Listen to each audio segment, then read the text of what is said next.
Hello everyone. पिछली कक्षा में हमने प्रेजेंट सिंपल या प्रेजेंट इंडेफिनाइट टेंस के बारे में पढ़ा था। आज का हमारा जो टेंस है वह प्रेजेंट कंटिन्यूस टेंस है। तो प्रेजेंट कंटिन्यूस टेंस में सबसे पहले हिंदी वाक्यों की अगर बात करें तो हिंदी वाक्यों के अंत में रहा है, रही हैं, रहा हूँ या रहे हैं वाक्य मतलब वाक्य के अंत में ये शब्द आते हैं। तो इसकी हिंदी वाक्यों में पहचान होगी रहा है, रही हैं, रहे हैं या रहा हूँ। दूसरा, अंग्रेजी वाक्यों में ध्यान रखना है, अंग्रेजी वाक्यों में सिंगुलर सब्जेक्ट होने पर हेल्पिंग वर्ब जो है वह लगेगी इज तथा प्लूरल सब्जेक्ट होने पर हेल्पिंग वर्ब लगानी है हमें आर। वही सब्जेक्ट हमारा आई अर्थात मैं हो तो हमें हेल्पिंग वर्ब लगानी है एम।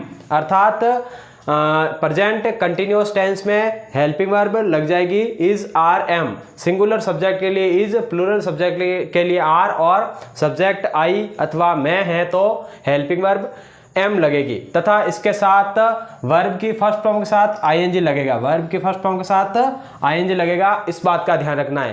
प्रेजेंट कंटिन्यूअस टेंस का मेनली जो तात्पर्य होता है या मतलब होता है, इसके अंदर कार्य जारी रहता है, कार्य खत्म नहीं होता है, काम जारी रहता है, इसीलिए इसमें वर्ब की फर्स्ट फॉर्म के साथ आईएनजी लगता है। तो इस प्रकार से हमारा जो पैटर्न है वो बनकर तैयार हो जाएगा is are am plus verb की फर्स्ट फॉर्म प्लस आईएनजी। इस पैटर्न को आपको याद रखना है, ध्यान में रखना है।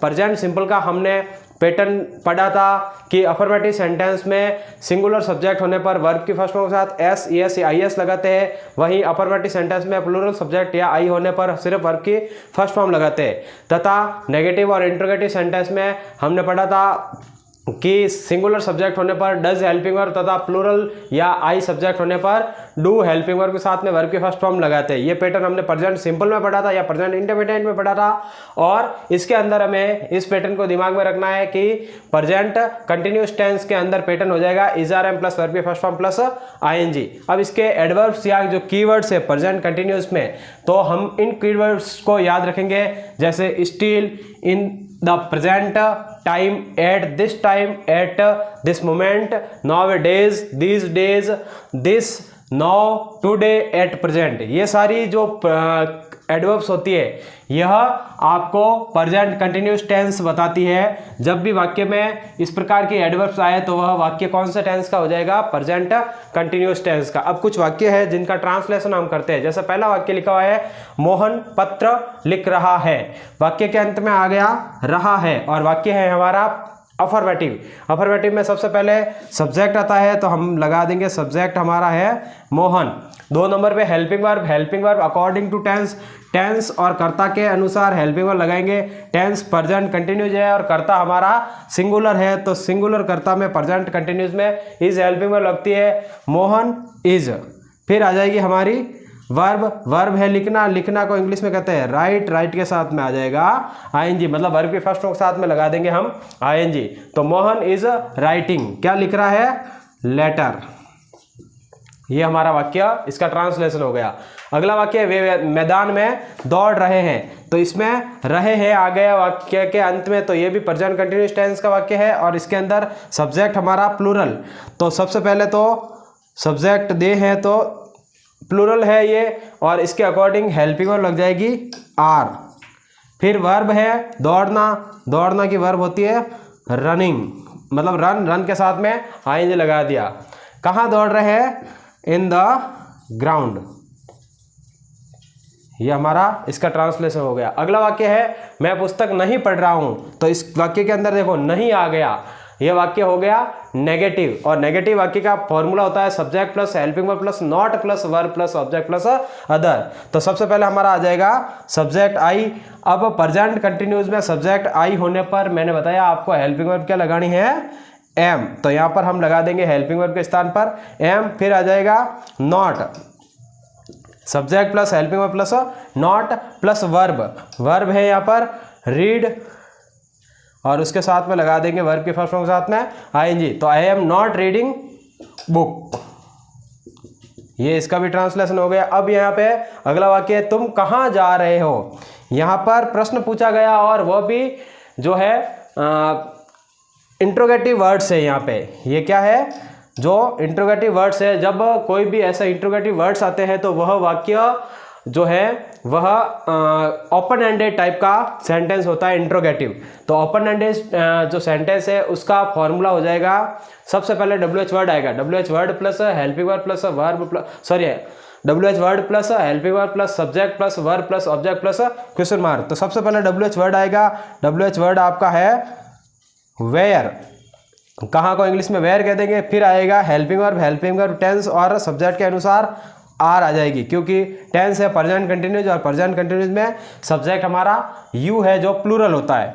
तो वेयर आर, फिर आ जाएगा सब्जेक्ट यू, और जाना की वर्ब होती है गो के साथ में लगा देंगे ING फर्स्ट फॉर्म के साथ में, और लास्ट में आ जाएगा question mark, where are you going, क्या वह गीत गा रही है। अब देखिए यहाँ पर सबसे पहले क्या आया, मैंने आपको काइंड्स ऑफ सेंटेंस में बताया है कि जो वाक्य हिंदी में क्या से शुरू होते हैं तथा जिनके उत्तर यस और नो में दिए जाते हैं वह वाक्य क्लोज एंडेड टाइप के होते हैं, और वह वाक्य अंग्रेजी में हेल्पिंग वर्ब से शुरू होते हैं।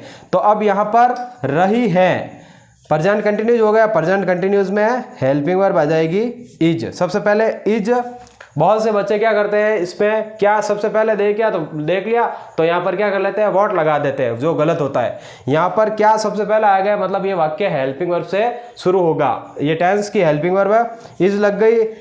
उसके बाद में आ जाएगा सब्जेक्ट है आपका सी, इज सी, और वर्ब आ जाएगी सिंगिंग, सिंग के साथ में ING लगेगा, इज सी सिंगिंग सॉन्ग। ये आपका इसका भी ट्रांसलेशन कंप्लीट। तो इस प्रकार से कुछ वाक्य हैं जिनका मैंने ट्रांसलेशन टेंस के अकॉर्डिंग किया है।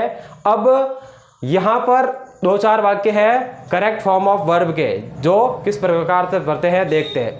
अब यहाँ पर ये वाक्य लिखा हुआ है she blank space sleep in her bed now. तो यहाँ पर यह इस नो को देखकर हम पता करेंगे, हमें पता चल जाएगा कि यह वाक्य प्रेजेंट कंटिन्यूस टेंस का है, और प्रेजेंट कंटिन्यूस में इस पैटर्न के अकॉर्डिंग हेल्पिंग वर्ब लग जाएगी पहले इज, और फिर वर्ब की फर्स्ट फॉर्म ब्रैकेट में दी हुई है, इसके साथ में हम लगा देंगे ING। तो she is sleeping in her bed now.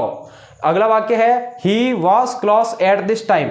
तो यहाँ पर ये जो एट दिस टाइम है ये हमें बता रहा है ये वाक्य क्या है, प्रेजेंट कंटिन्यूअस टेंस का है। तो इसके अकॉर्डिंग सब्जेक्ट हमारा सिंगुलर है, और सिंगुलर सब्जेक्ट होने पर हेल्पिंग वर्ब इज, और उसके साथ में वर्ब की फर्स्ट फॉर्म, और उसके साथ लगा देंगे ING। तो ये वाक्य भी हमारा कंप्लीट हो जाएगा करेक्ट फॉर्म ऑफ वर्ब के according, he is washing clothes eight this time. अब अगला वाक्य है my mother cook food at this moment. तो एट दिस मोमेंट आ गया, हमें पता चल गया कि ये वाक्य प्रेजेंट कंटिन्यूअस टेंस का है।